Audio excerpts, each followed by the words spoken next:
রাত গভীর, শহরের আকাশ জুড়ে হঠাৎ গর্জে ওঠে বিস্ফোরণ। আগুনের আলোয় লাল হয়ে ওঠে তেল আবিব আর হাইফা।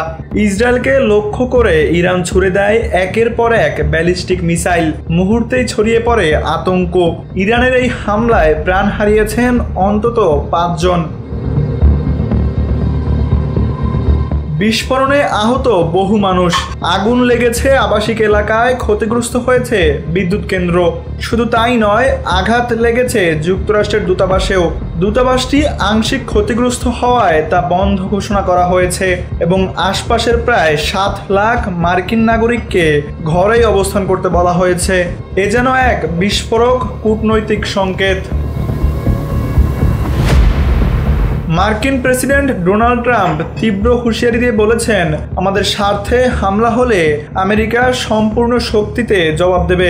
কিন্তু ইরানও দমে যায়নি, বরং আরও আগ্রাসী ভঙ্গিতে ঘোষণা করেছে তারা গঠন করবে ইসলামী সেনাবাহিনী, যেখানে থাকবে সৌদি আরব, পাকিস্তান ও তুরস্কের মতো দেশ।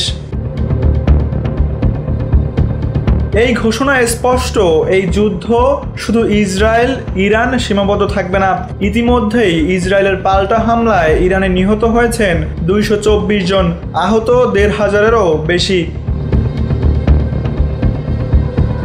বিশ্লেষকদের মতে যুদ্ধ এখন এক নতুন ধাপে, যেখানে শুধু দুটি দেশ নয়, গোটা মধ্যপ্রাচ্য জড়িয়ে পড়তে পারে এক ভয়াবহ সংঘাতে।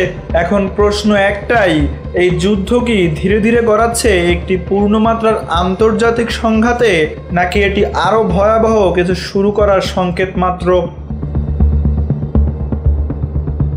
তানভীর আহমেদ, এনপিবি নিউজ।